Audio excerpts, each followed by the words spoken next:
ಎಲ್ರಿಗೂ ನಮಸ್ಕಾರ. ನಾನು ಶಿಲ್ಪ. ಈ ದಿನಕ್ಕೆ ನಿಮ್ಮೆಲ್ಲರಿಗೂ ಸ್ವಾಗತ. ತೆಂಗಿನ ಗಿಡ ನೆಡಬೇಕು ಅಂದ್ಬಿಟ್ಟು ನನ್ನ ಹಸ್ಬೆಂಡು ಒಂದು ತೆಂಗಿನ ಗಿಡನ ತಂದಿದ್ರು. ಬೆಳಗ್ಗೆ ಎಲ್ಲರೂ ಸೇರ್ಕೊಂಡು ನೆಡೋಣ ಅಂತ ನೆಡ್ತಾ ಇದ್ದೀವಿ. ಗಿಡ ನೆಡೋಕ್ಕೆ ಅಂದ್ಬಿಟ್ಟು ಅವರು 5:30ಗೆ ಎದ್ದು ಈ ಥರ ಎಲ್ಲ ಹಳ್ಳ ಎಲ್ಲ ತೆಗೆದಿದ್ರು. ಯಾವುದೇ ಗಿಡ ಮರ ಗಿಡಗಳನ್ನ ನಾವು ಸ್ವಲ್ಪ ಆಳವಾಗೇ ನೆಡಬೇಕು, ಇಲ್ಲಾಂದರೆ ಅವು ಬಿದ್ದೋಗ್ಬಿಡ್ತವೆ ಗಾಳಿ ಬೀಸಿದ್ರೆ. ಸ್ವಲ್ಪ ಆಳವಾಗೇ ತೆಗೆದಿದ್ದಾರೆ. ಆಳವಾಗೇ ನೆಟ್ಟರೆ ಅವು ಚೆನ್ನಾಗಿ ಬೆಳಿತವೆ ಬೇರು ಕೊಟ್ಕೊಂಡು. ಅಥವಾ ನಾವು ಸ್ವಲ್ಪ ಆಳ ತೆಗೆದು ಏನಾದರೂ ನೆಡ್ತೀವಿ ಅಂದರೆ ಗಾಳಿ ಬೀಸಿದಾಗ ಅದೇನಾಗುತ್ತೆ, ಬೀಳೋ ಚಾನ್ಸಸ್ ಜಾಸ್ತಿ ಇರುತ್ತೆ. ಹಾಗಾಗಿ ಯಾವುದೇ ಗಿಡನೇ ಆಗಲಿ, ಮರ ಆಗುವಂಥ ಗಿಡಗಳನ್ನ ನಾವು ಅಂದರೆ ತುಂಬಾ ಆಳವಾಗಿ ನೆಡಬೇಕಾಗುತ್ತೆ.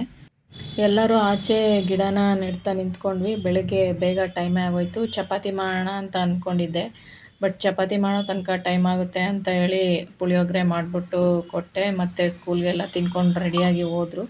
ಮತ್ತು ಸಂಜೆ ಬರಬೇಕಾದ್ರೆ ಫ್ರೂಟ್ಸ್ ಎಲ್ಲ ತಂದಿದ್ದರು. ಫ್ರೂಟ್ಸ್ ಎಲ್ಲ ನಾನು ಇಟ್ಕೋತಾ ಇದ್ದೀನಿ. ಇವಾಗ ಬೇಸಿಗೆ ಸ್ಟಾರ್ಟ್ ಆಗಿರೋದ್ರಿಂದ, ಸ್ವಲ್ಪ ಸೆಕೆ ಜಾಸ್ತಿ ಇರೋದ್ರಿಂದ ಮಸ್ಕ್ ಮೆಲನ್ನು, ವಾಟರ್ ಮೆಲನ್ನು, ಆರೆಂಜು, ಮೋಸಂಬಿ ಈ ಥರದ್ದೆಲ್ಲ ಸ್ವಲ್ಪ ಜಾಸ್ತಿ, ಅಂದರೆ ಜ್ಯೂಸಿ ಫ್ರೂಟ್ಸ್ಗಳನ್ನ ಜಾಸ್ತಿ ತಿನ್ನಬೇಕು. ಹಾಗಾಗಿ ನಾವು ಸ್ವಲ್ಪ ಆ ಥರದ್ದೇ ಹಣ್ಗಳ್ನ ತರೋದು ಜಾಸ್ತಿ.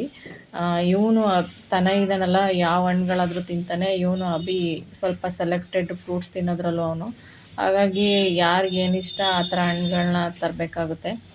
ಬೆಳಿಗ್ಗೆ ನಮ್ಮ ಶೆಡ್ಯೂಲ್ ಒಂಥರ ಈ ರೀತಿಯೇ ಅಂತ ನಾವು ಮಾಡ್ಕೊಂಡಿರ್ತೀವಿ. ಅಂದರೆ ತಿಂಡಿ ಮಾಡಿ ರೆಡಿ ಮಾಡೋ ಅಷ್ಟೊತ್ತಿಗೆ ಅವ್ರ ಟೈಮ್ ಆಗಿಬಿಟ್ಟಿರುತ್ತೆ. ಬೇರೆ ಏನಾದರೂ ಕೆಲಸ ಮಾಡೋಕ್ಕೆ ಹೋಗ್ತೀನಿ ಅಂದರೆ ಆ ದಿನದ ಕೆಲಸ ಸ್ವಲ್ಪ ಆಚೆ ಈಚೆ ಅದಲು ಬದಲು ಆಗೋಗ್ಬಿಡ್ತವೆ.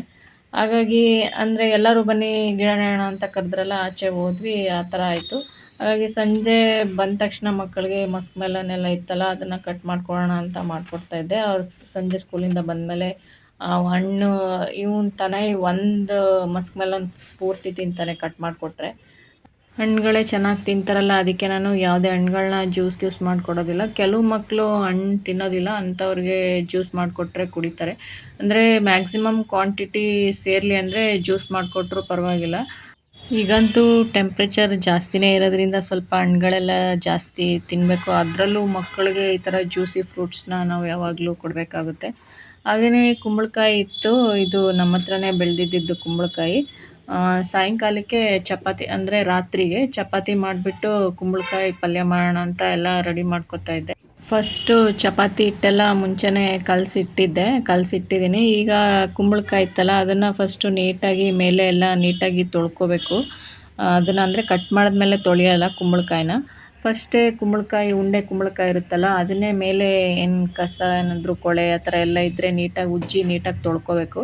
ಇದನ್ನು ಈ ಥರ ಜೋರಾಗಿ ಮೇಲಿಂದ ಎತ್ತಾಕಿದಾಗ ಅದು 2 ಹೋಳಾಗುತ್ತೆ. ಸಾಮಾನ್ಯವಾಗಿ ಈ ಥರನೇ ಅದನ್ನು ನಾವು ಭಾಗ ಮಾಡೋವಂಥದ್ದು. ಅಂದರೆ ಚಾಕಲ್ಲಿ ಕಟ್ ಮಾಡೋಕ್ಕಾಗಲ್ಲ ಅಂತ ಹೇಳ್ಬಿಟ್ಟು ಈ ಥರ ಮೇಲಿಂದ ಎತ್ತಾಕ್ಬಿಟ್ಟು ಹೊಡೆದಾಕೋದು.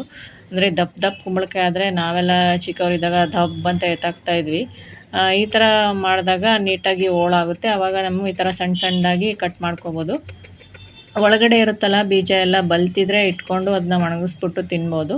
2 ಕುಂಬಳಕಾಯಿ ಇತ್ತು. 2 ಕುಂಬಳಕಾಯಿನೂ ನಾನು ಸಣ್ಣದಾಗಿ ಕಟ್ ಮಾಡಿ ಇಟ್ಕೊಂಡಿದ್ದೀನಿ. ಹಾಗೆ ಒಗ್ಗರಣೆಗೆ ಏನೆಲ್ಲ ಬೇಕೋ ಅದೆಲ್ಲ ರೆಡಿ ಮಾಡ್ಕೊಂಡಿದ್ದೀನಿ.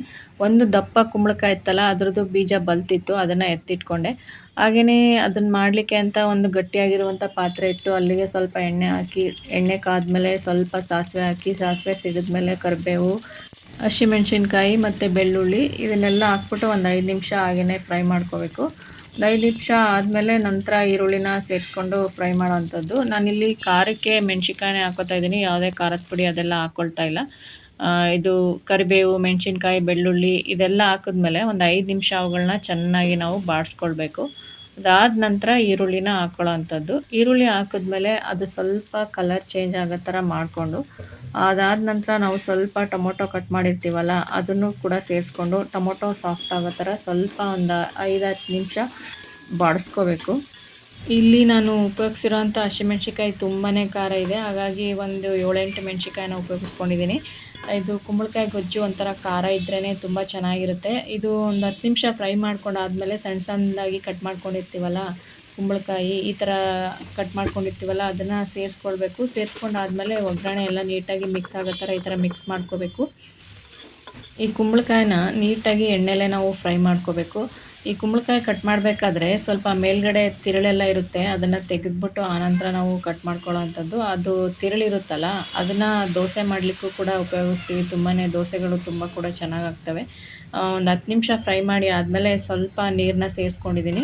ನೀರನ್ನ ಸೇರಿಸಿ ಒಂದು 10 ನಿಮಿಷ ಅದನ್ನು ಬೇಯಲಿಕ್ಕೆ ಬಿಡಬೇಕು. ಬೇಗನೆ ಬೆಂದೋಗ್ಬಿಡುತ್ತೆ ಇದು. ಕುಂಬಳಕಾಯಿ ಜಾಸ್ತಿ ಟೈಮ್ ತಗೊಳಕ್ಕೋಗಲ್ಲ. ಇದು ಸ್ವಲ್ಪ ಸಿಹಿ ಗುಂಬಳ ಇರೋದ್ರಿಂದ ಅಷ್ಟೇನು ಬಲ್ತಿರಲಿಲ್ಲ.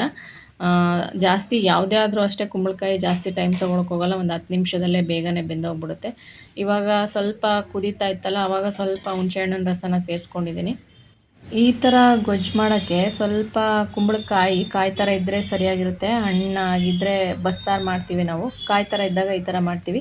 ಹಾಗೆಯೇ ಕುದೀತಾ ಇರಬೇಕಾದ್ರೆ ಈ ಹಂತದಲ್ಲೇ ಸ್ವಲ್ಪ ರುಚಿಗೆ ತಕ್ಕಷ್ಟು ಉಪ್ಪನ್ನು ಸೇರಿಸಿ ಮಿಕ್ಸ್ ಮಾಡಿ ಇನ್ನೊಂದು 5 ನಿಮಿಷ ಸಿಮ್ಮಲ್ಲಿಟ್ಟು ಮುಚ್ಚಿಟ್ರೆ ಅದು ಕುಂಬಳಕಾಯ್ದು ಗ್ರೇವಿ ರೆಡಿ ಆಗುತ್ತೆ. ಇದು ದೋಸೆಗೆ, ಚಪಾತಿಗೆ, ಹಾಗೆಯೇ ಮುದ್ದೆಗೆ, ಅನ್ನ ತಿನ್ನಲಿಕ್ಕೂ ಸಹ ಮಾಡ್ಕೋಬೋದು. ಸ್ವಲ್ಪ ನೀರು ಥರ ಬೇಕು ಅಂದರೆ ಇನ್ನು ಸ್ವಲ್ಪ ನೀರು ಹಾಕ್ಕೊಂಡು ಕೂಡ ಸ್ವಲ್ಪ ನೀರು ಥರ ಮಾಡ್ಕೋಬೋದು ಕುಂಬಳಕಾಯಿ ಗೊಜ್ಜು. ಈ ಗೊಜ್ಜಿಗೆ ಖಾರಕ್ಕೆ ಖಾರದ ಪುಡಿ ಎಲ್ಲ ಹಾಕಲ್ಲ. ಮೆಣ್ಸಿಕಾಯಿ ಹಾಕಿರ್ತೀವಲ್ಲ, ಅದೇ ಖಾರ ಒಂಥರ ಚೆನ್ನಾಗಿರುತ್ತೆ. ಸ್ವಲ್ಪ ಖಾರ ಮೆಣ್ಸಿಕಾಯಿ ಹಾಕ್ಬಿಟ್ರಂತೂ ತುಂಬಾ ಟೇಸ್ಟಾಗಿರುತ್ತೆ.